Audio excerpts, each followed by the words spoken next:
Hi everyone. Today's video is about eyeshadow on the mature hooded eye. If you like this video, if you want to see more, please subscribe, please hit the like, please hit the notifications, do all the YouTube things. I have a lot of loose skin, I have a hood. I'm going to show you how I get the eyeshadow to look like this. If you want to see how I did it, follow along. Okay, so let's get started. So I'm using, this is the Groundwork Defining Neutrals from Danessa Myricks. So it's all of these neutral shades. She actually has a new one coming today. Today's the 19th of March. She has a new one coming out, launching today. I actually was able to pre-order it on Sephora. It's the same style of palette, but it's called Blooming Romance. So it's very much sort of pink and burgundy family. It is stunning, this palette. So anyways, but today we're going to use this one.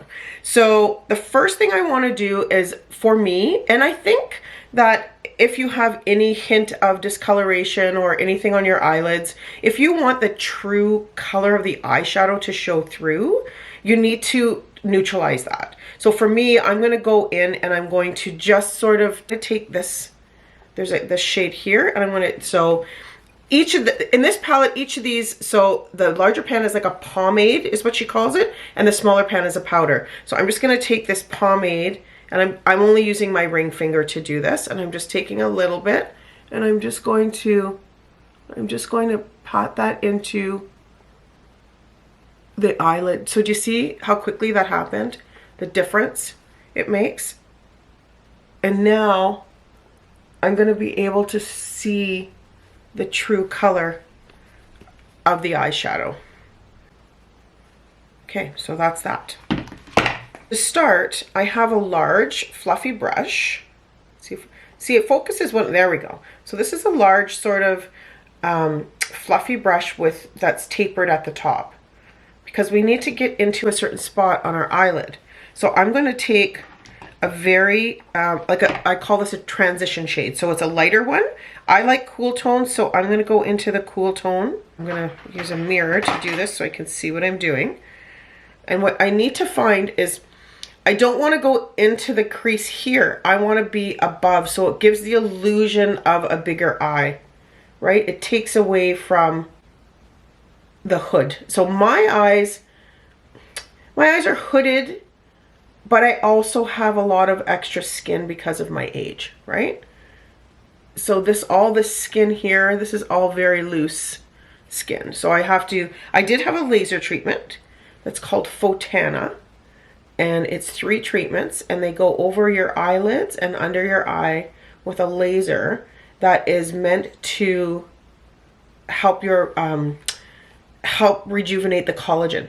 And it did work, it did help, but it made the area a lot fuller, but the skin is still loose. So I'm still dealing with the loose skin. So which is fine, because I'm 57 years old. It's okay. That's just what we have. So you see, I've just sort of started by opening this up right here with this shadow, just lifting this up right here. So there, so I've got both sides done just with that neutral sort of transition shade. So the next thing I'm going to do is I'm going to go to a little bit smaller brush, a little bit more dense, as soon as I can find it. That's that. This, you can see, it's dense and it's still flat, but it's smaller, okay? Because I want to be a bit more precise here. So what I'm going to do now is I'm going to go in with the next shade, which is going to be a bit more of a cool tone. And I'm going to get it on my brush.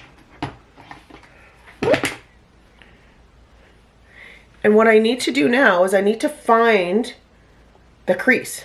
I need to find this. So what I'm going to do, sorry, this mirror, as soon as I go like this, focuses on the mirror. Anyway, so what I'm going to do is I'm going to poke it right there.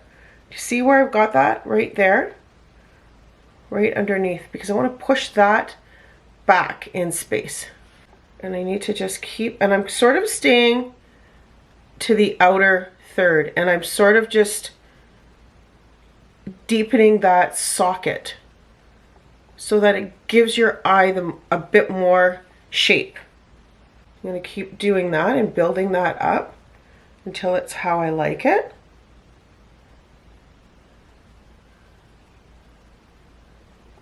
And again, always working outward and sort of up so that you're not dragging your face down. You always want to work out and up here. So see, another little layer of dimension. So all I did there was just create another small layer of dimension. Okay, so I did the other eye, so we're even. Do you notice too that I'm not really swiping, I'm pressing? Because when I swipe, the skin moves around. And I don't love that feeling, and I don't love the finish of the eyeshadow. So I'm trying to just, I'm pressing all of this in here. Okay, next thing I'm gonna do is I'm gonna go to the next color, go to a bit darker brown now. I'm gonna use the same brush. You can wipe it off if you want to, you don't have to, but I am gonna use the same brush, and I'm gonna go into another dark shade, and I've just got it on the end of the brush. So I've just dipped the end of the brush in there.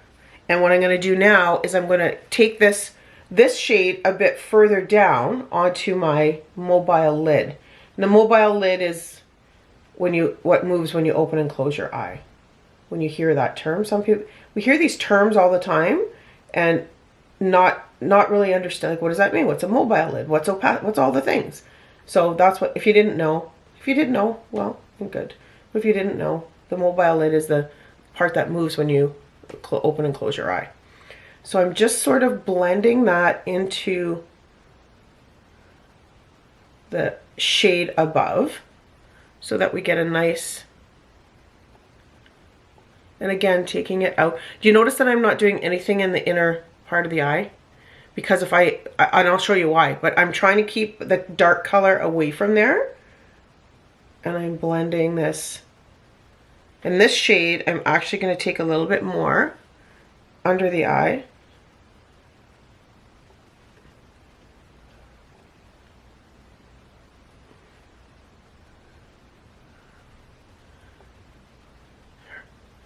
Just like that. And then again, just tapping.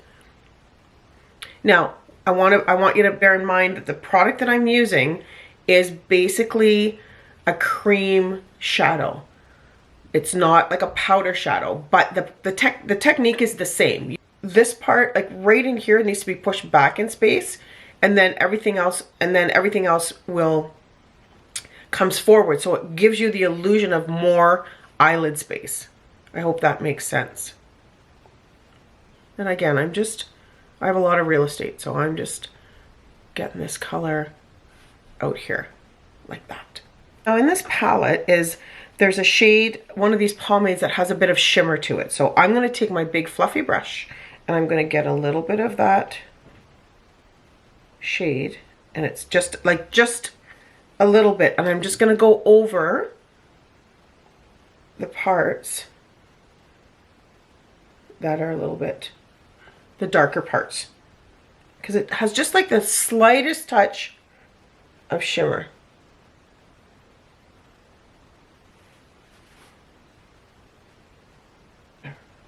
So you can kind of see how open my eyes look. And then because this is lighter in here, it appears that I don't have this heavy hood on my eye. It appears that I've got, because you can see this lighter part, that I've actually not, I mean, I do, it'll show that I have a hood, but this gives the illusion that the eye is more open. Does that make any sense? I think that makes sense. Now, because I like a bit more definition at the lash line, I'm taking one of these little, if you can, camo, there you go, little angle brush. These are generally meant for eyebrows, but I use it for eyeliner, especially with a liquid or a cream eye product. So there's a black shade in here, but there's also a dark brown. So I think I'm going to mix the two, because I don't really want to go black, but I don't want to go brown either. So I'll just go back and forth in between the two. And I've got a little bit on the end of my brush, and I'm just going to stamp that into the lash line here, kind of. So I'm stamping it, but at the same time angling it upward and outward. Just sort of the illusion of a little wing right there. Nothing fancy, nothing serious. Just a little bit of a wing.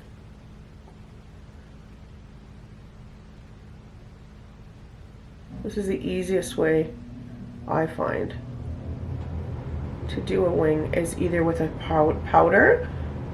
You can use a powder or cream shadow, but with a brush like this and sort of just stamping it into the lash line, just creating a shadow. Do you see the difference it makes from this side to this side? Just creating that little bit of shadow at the lash line. Because I'm using so little, it's hard to explain how little product I'm using. I do like the way that looks. I'm gonna use my favorite brown mascara today, but I remembered to pull out my eyelash curlers. I always forget to curl my eyelashes. So I'm just going to get those curled. I guess you have to, I'm not really good at this part. I don't very often do it. So if anybody has any tips and tricks for me to curl your lashes, let me know, because I don't do it very often. I always, first of all, I always forget.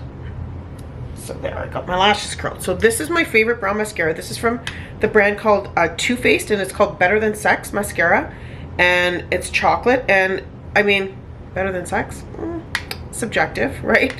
But it's a beautiful mascara. I have the black as well, but this is my favorite brown mascara. So I'm just going to go like this and wiggle and blink. And wiggle and blink. This is one of the things that I've learned to do with mascara. I never used to do this wiggle and blink thing because I would get it everywhere. But I'm practicing so that I don't get it everywhere. Yeah, I do really love this mascara. I love a brown mascara on mature eyes and a lighter liner. It's just softer. It's just a softer look. And that's not to say you can't wear black mascara and black eyeliner. I just prefer brown for me. That's all. Okay, so mascara's done. Put some lipstick on. This is from MAC, and this is oh, Brave Red. I have my contacts in. I still cannot see the color of this MAC. And then the lip pencil in Brick. That is how I do eyeshadow on my hooded eyes, with lots of skin. And yeah, I hope you have a great day, and let's talk soon. Bye.